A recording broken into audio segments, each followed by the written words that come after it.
nations, we will still have wars. People have self-interest. They have strategic interests, domestic resource interests, and so what have you. However, the question is, whose interests are we talking about? The interests of the king or queen? They don't care about public opinion. They don't take polls. They just go and wage wars. Now, with the democracy, it's much more difficult. You have this raging debate in the newspapers. You see mothers coming on TV crying about their child that died in the last war. To go to war for a democracy takes a lot of work. But that all is a good thing. Because once a democracy decides to go to war, it's full blast. But you have the will of the people behind it. Now, let me ask you one more question about democracy and technology. And I think the two have actually something in common in a sense that they create this artificial sense of agency. And take my iPad, for example. It gives me the impression of control. I think I can use whatever I want with it. But the problem is, of course, that I cannot change the operating system. I can only download the applications that have already been created for me. And I think democracy is a bit similar in that regard, that people believe that they have all the controls at their disposal, but some of those controls seem to be artificial. So I guess what I'm saying is that this, both democracy and technology can numb your sense of agency. Let me ask you a question. Name a better system that has withstood the long period of time, that has given people prosperity, given people peace. Give me the name of another system that is better. I'm not arguing against democracy. I'm arguing against the appearance of democracy, which I think exists in many of the Western countries. There's no such thing as a perfect democracy. The Greeks did not have a perfect democracy. They had slaves, for God's sake, when democracy was first created. Well, I think it's a very American argument, but for many people... I think it's not American. It is the argument. Well, I don't want to get into an argument with you, but I think it is problematic for many people. But that's what democracy is all about. Democracy is about sharpening two points of view and let the best argument win, rather than saying, I'm the king, off with your head. But okay, let me sharpen my point. George W. Bush was a democratically elected president. Obviously, as you said, he had some consultations about that war, but that war was launched under a false pretext. The democratic procedure that exists there in the United States, consultations with the Congress, because the Congress wasn't consulted back then, so the democratic procedure wasn't really explored. I think what you're saying didn't have a chance to actually deliver their judgment. The very fact that you can actually say these things is a testament to the fact that the world has come a long ways from the days of the czars and the kings and the queens. You'd be put in prison for saying a fraction of the things that you just said. But I wonder why is it that freedom of speech is considered to be the domain of Western democracies?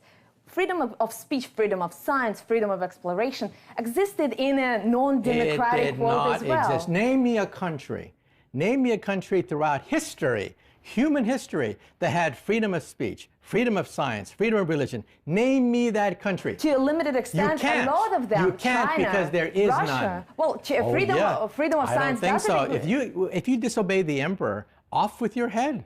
Again, challenging the democratic system could be also very detrimental, and I would like to get your opinion on this IT vigilantism that we've seen over the past few years, whistleblowers in the United States who blow the whistle on the American system because they believe that Which I think is a good thing. I mean, the very fact that they can go out there rather than being assassinated is a testament to democracy. Isn't that also a case that democracies want to impose that point of view on everybody else? Because what point of view does a democracy want to impose on everybody else? Democratic way of governance, and we've seen a lot of very bloody democracy wants to examples promote democracy, but democracy does not promote a religion. And while a religious group, a fundamentalist group, they want to impose their historical point of view on everybody else, and if you don't agree with it, you get your fingernails pulled out. But Mr. Kaku, it's the same with democracies, and American democracy, I think, is a prime example here, because if you disagree with the American way of living a life,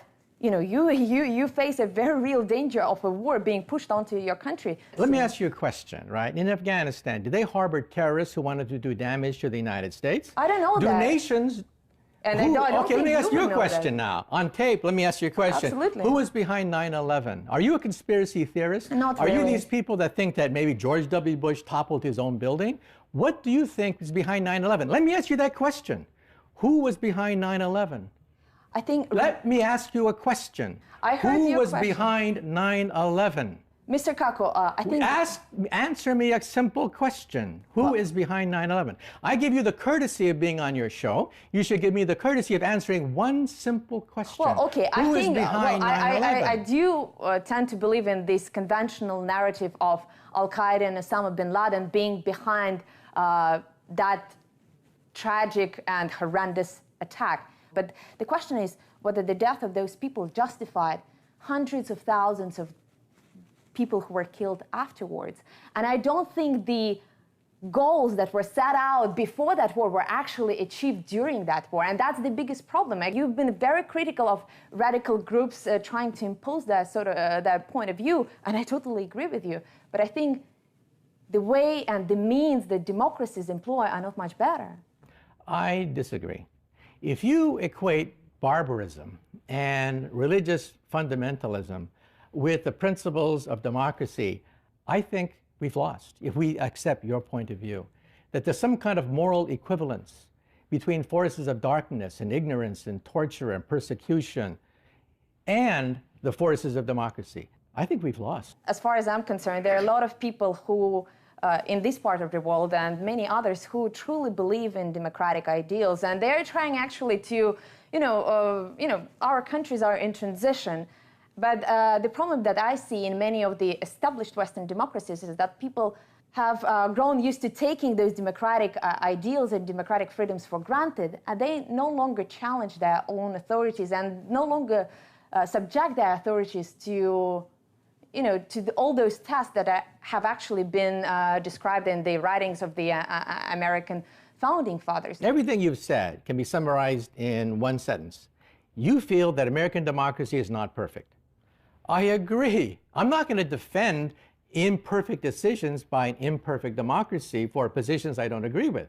I just believe in the principle. The fact that these things were hashed out in the press, I know because I was part of the debate. I know how vigorous the debate was in Congress, in churches. People were debating whether or not we should go to war in the Middle East.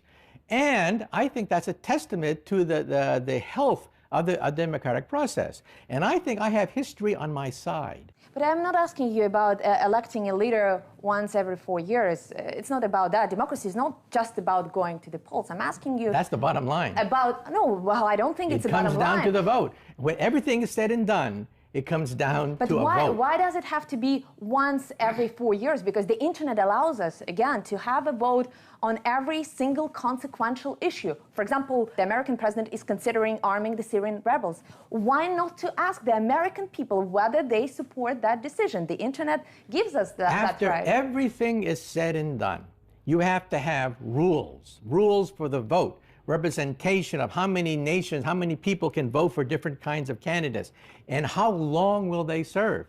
If a president only serves for 6 months, you get chaos. If someone serves for 20 years, you get a dictatorship. You have to have a happy medium. The person should be given the benefit of the doubt that during that period of time, they can carry out policies that people believe in. That's why we don't have government by the internet.